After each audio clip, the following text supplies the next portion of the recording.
Nobody played more international football this past fortnight than Manuel Akanji. Every minute of 3 games for Switzerland.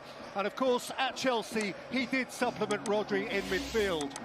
Jack Grealish has reported unwell, so the creative department is precisely as it began at Stamford Bridge.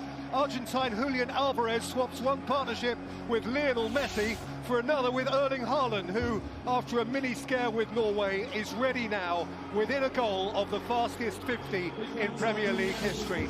And amongst those on the bench, of course, England's newest cap, Rico Lewis, who turned 19 on Tuesday. And do note that John Stones is there as well. Jurgen Klopp's only league win here was hard off the back of a November international break 8 years ago.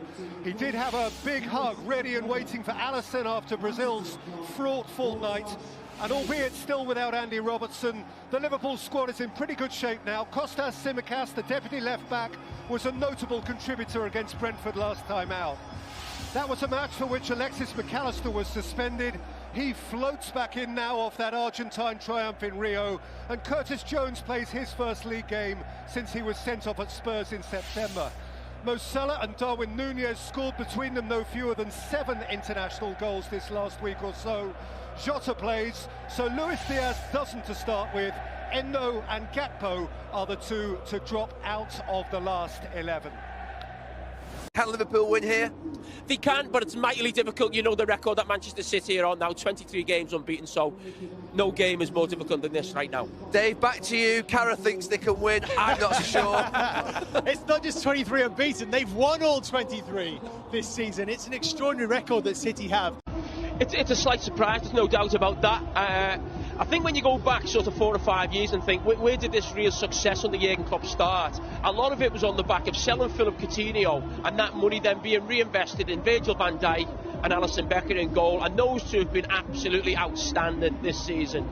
Virgil van Dijk for me looks like he's back to his best. It's still early days. Today's a huge test. He's up against the best striker in world football, and the goalkeeper's just been his normal self. So they've had a huge influence on this team, getting it back, compete with Manchester City, because of last season it was a huge drop-off, and defensively last season Liverpool was so poor, but a lot of that was to do with how easy it was to get at Liverpool's back four and play through that midfield. A lot different now in there, but I said Virgil van Dijk has been absolutely outstanding. The goalkeeper, as I said, has been brilliant, and they'll need to be the same again today. And Jurgen Klopp's rebuilt that midfield, but the questions keep being asked of Alexis McAllister, who's playing that number 6 role, that holding role. Do you think that's somewhere that he will have to strengthen in the future, or do you think McAllister can play that in the long term? No, I don't think it's a long-term solution. I think McAllister came in early in the window. Liverpool was still looking for a number 6, if you like. Put that bid in, huge bid for Caicedo. He's moved on, so I think it's something Liverpool will revisit.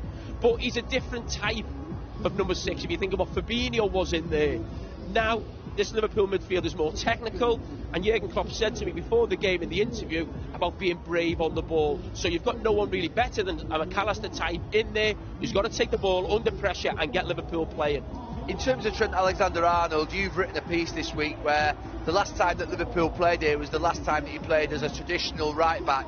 His role has changed since then and gone into midfield. Is this the ultimate challenge of whether that experiment, if you like, 24-game experiment, is going to work in the big games moving forward? Well, there's no bigger testing coming here, but you're calling about it being an experiment. I'm not sure it is an experiment now. I think this is what Liverpool do, and we'd actually look at the record. It's worked for them, but whether Trent was playing in this hybrid role today or was just as a conventional fullback, we'd still be looking at it and thinking he's going to have a tough afternoon against Doku. It's going to be tough for him. He's going to have to defend well. He's going to need help. There's no doubt about that, and that's something, again, Jurgen Klopp referenced within his interview. I mean, you know, I think it's going to be a long season for Liverpool to continue to perform the way they are performing. I think they've been amazing so far this season, but of course Manchester City have been very good so far.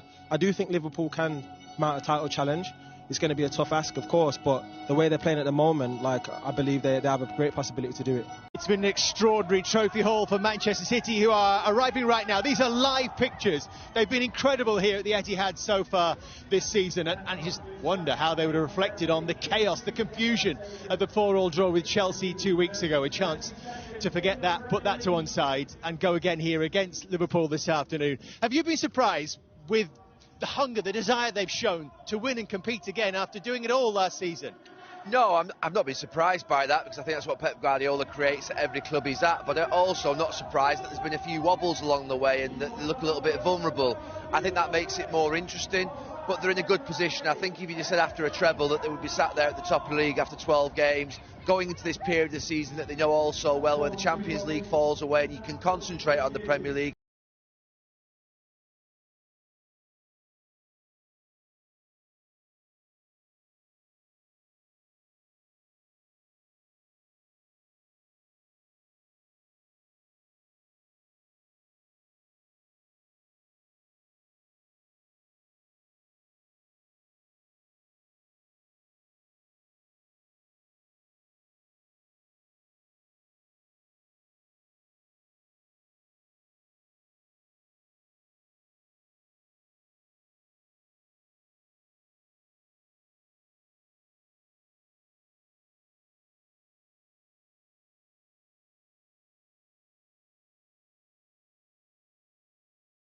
السلام عليكم ورحمة الله وبركاته. أهلا بكم في فيديو جديد. طبعا زي ما قلنا إن في شهر 11 أو في بداية دخول فصل الشتاء بتبدأ الأمراض تزيد، وخصوصا الأمراض الفيروسية وخاصة مرض الروشة. وقلنا طبعا علشان نتفادى الموضوع ده وما يحصلش عندنا روشة، مهم جدا إن احنا نستخدم الزعتر لمدة 3 أيام. وقلنا برضو هنكمل باقي التحصين بالأميولانت أو بأي رافع مناعة بشري بنستخدمه، وكمان برضو الأسبوسيد أو إسبرين الأطفال. طيب احنا استخدمنا 3 ايام بالنسبه للزعتر. بعد كده هنعمل ايه؟ هنبدا بعد الزعتر مباشره هنبدا ان احنا ندي اميولانت لمده 3 ايام، وبعد الاميولانت هنبدا ان احنا ندي اسبرين برضو لمده 3 ايام. هل كده خلاص احنا مش هنعمل حاجه تاني عشان نحسن الروشه؟